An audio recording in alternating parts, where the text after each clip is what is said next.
शादी कितना खूबसूरत शब्द है ना। हर लड़की का सपना होता है दुल्हन बनना।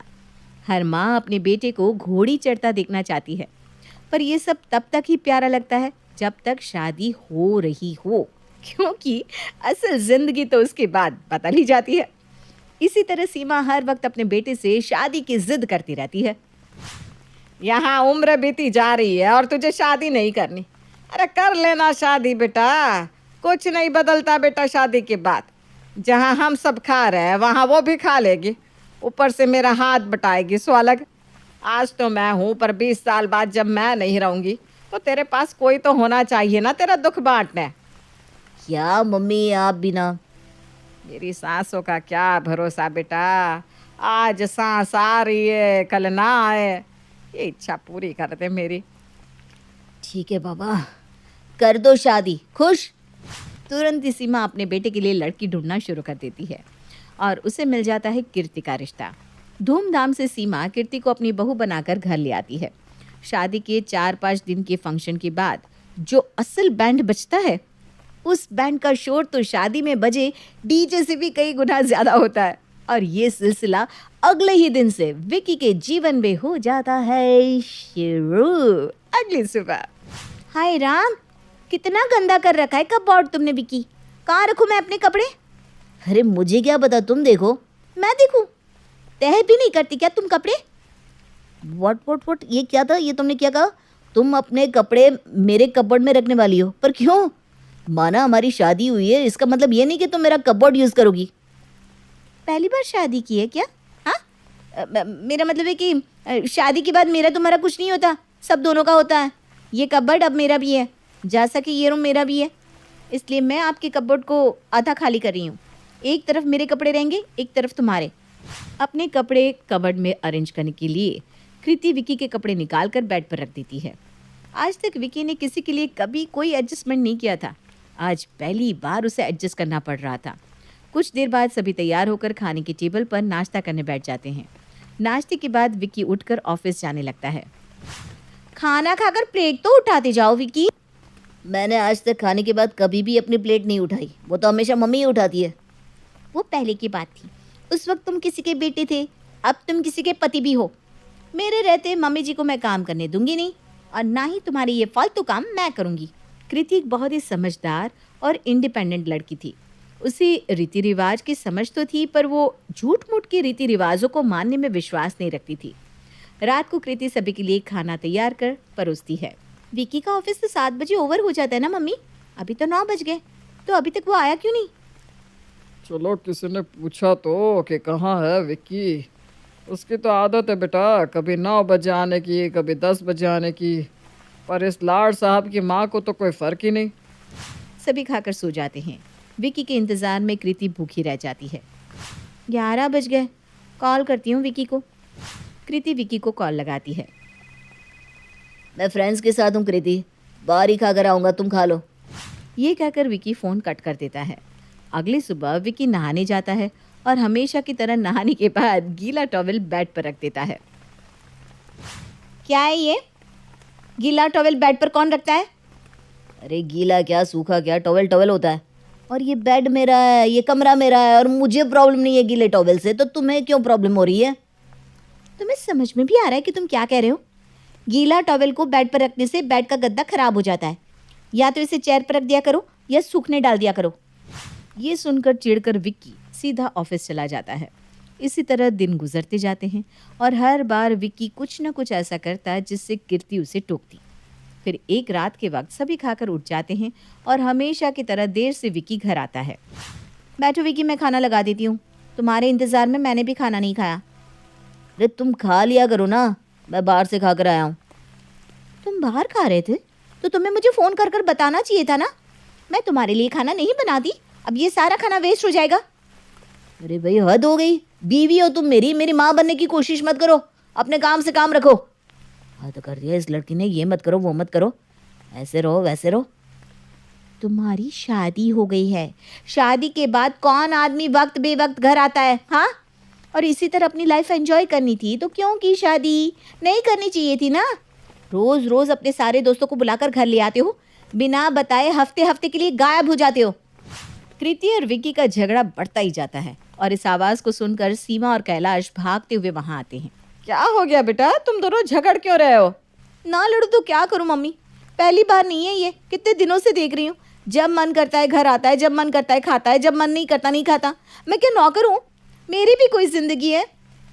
तुमने क्या कहा था मम्मी कि लड़की आएगी तो हमारे घर के खाने में खाना ही तो खाएगी, पर ये तो मेरा खाना छुड़वाना चाहती है। इसीलिए की थी क्या मेरी शादी? नहीं रहना मम्मी इसके साथ। और हाँ कीर्ति, तुम्हें मेरे लाइफस्टाइल से इतनी तकलीफ है ना, तो यहाँ से जा सकती हो तुम। ये सुनते ही किसी पुरानी पिक्चर की माँ की तरह जोर जोर से सीमा अपनी छाती पीटती हुई रोने लगती है। मुझे माफ कर दे बहू, तुझे मेरे कारण ये सब सुनना पड़ रहा है। मेरी गलती है जो मैंने ऐसे कुपूत को पैदा किया। आज तुझे ये घर से जाने को कह रहा है, कल को मुझे भी घर से निकाल देगा। क्या बोलेंगे लोग? किसी दूसरे के घर की बेटी को लेकर आई सीमा और 6 महीने नहीं हुए शादी को, और उस लड़की को वापस अपने घर जाना पड़ रहा है। आए, ये क्या हो रहा है? तो मैं चला जाता हूँ मम्मी, तुम क्यों सीन क्रिएट कर रही हो?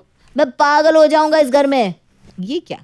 विक्की अपने कमरे में चला जाता है और दरवाजा लगाकर सो जाता है और फिर बैठती है सभा सास ससुर और बहू के बीच। तो क्या करना है बहू? ऐसे तो ये लड़का मानने वाला है नहीं। ये तो अभी भी अपने अनमैरिड जोन में ही है, उसे वहाँ से बाहर निकालना पड़ेगा। डोंट वरी पापा जी, पहले की तरह ही रहना ना विक्की को फ्री, तो आज से मैं उसे फ्री छोड़ देती हूँ, किसी 23-24 साल के लड़की की तरह। और फ्री अब सिर्फ वही नहीं रहेगा, मैं भी रहूँगी। और उसी रात अपने पति के कमरे से अपना सारा सामान निकालकर कृति दूसरे कमरे में शिफ्ट हो जाती है। अगली सुबह जब विक्की अपने कमरे से बाहर आकर नाश्ते के टेबल पर बैठता है तो नाश्ता तो बना ही नहीं था। जीन्स और टॉप पहने अपने कानों में ईयरफोन्स लगाए मैगी खाते हुए कृति अपने कमरे से बाहर आती है। नहीं यार निकी, 8 बजे बहुत जल्दी हो जाएगा। 8 बजे कौन जाता है डिस्को में? कम से कम 12 बजे की पार्टी रखो ना। अच्छा ठीक है, 11:15 का डन बस। आज नाश्ता नहीं बना गया मम्मी?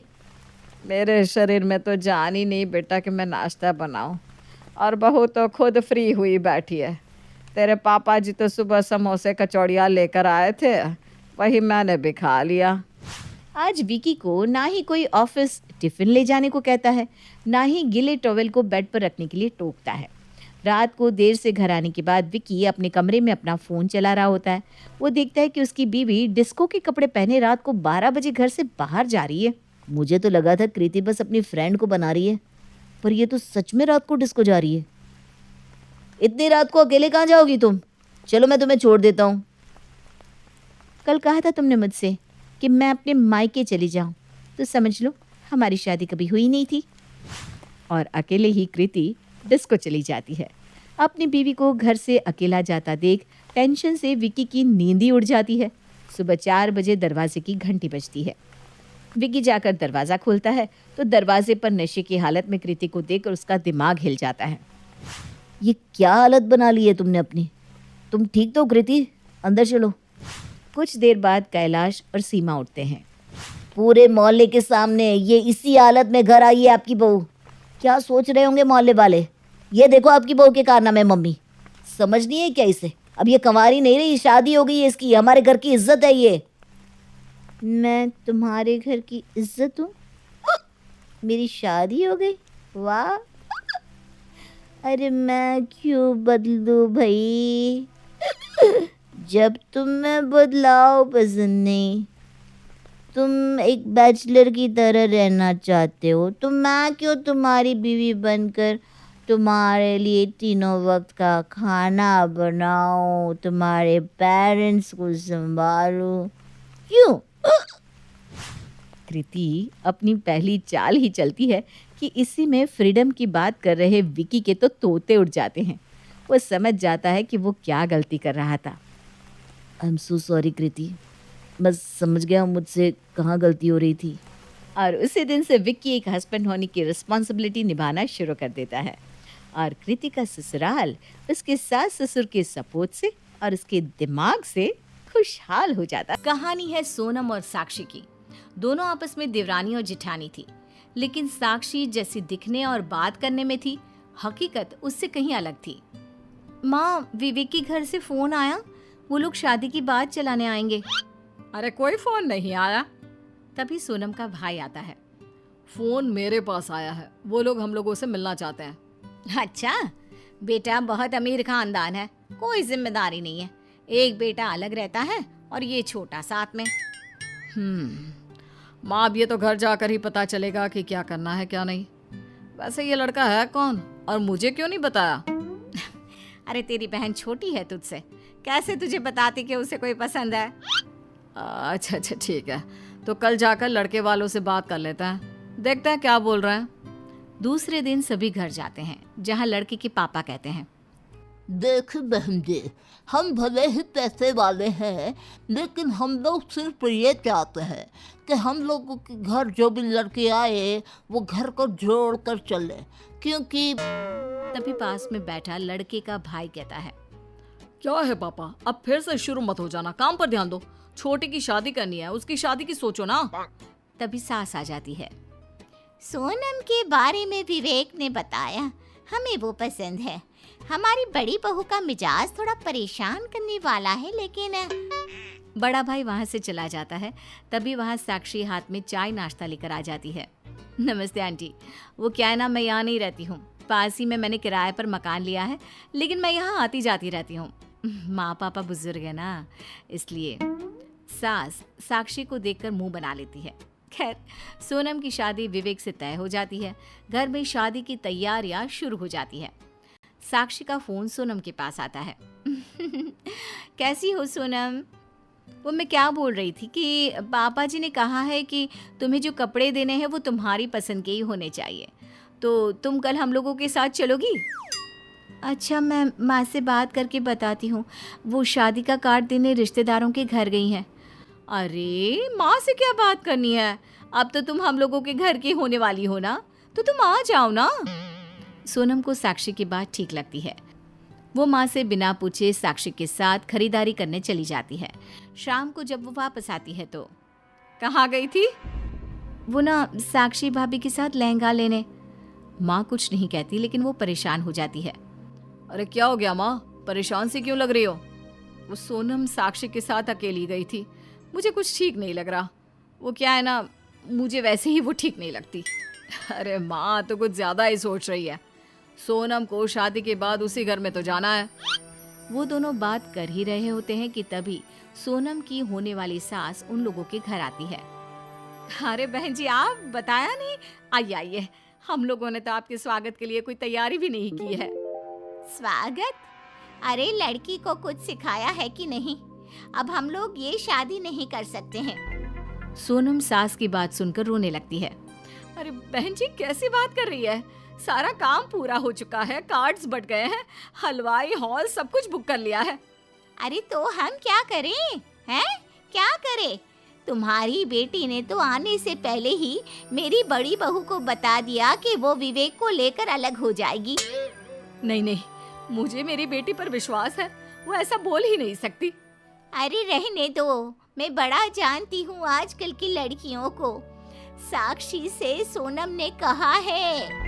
तभी सोनम भी वहाँ आ जाती है। पर मैंने उनसे ऐसा कुछ नहीं कहा, मैं आपकी बात करा देती हूँ ना भाभी से। सोनम साक्षी को फोन लगाकर कहती है, भाभी आपने माँ जी को ये कहा कि मैंने आपसे विवेक को लेकर अलग होने की बात कही है। साक्षी को पता नहीं होता कि सास वही है। हाँ मैंने तो बोल दिया। अरे भाई, कौन रहेगा उस बुढ़िया के साथ? पर भाभी मैंने तो आपको ऐसा नहीं कहा था ना कुछ भी।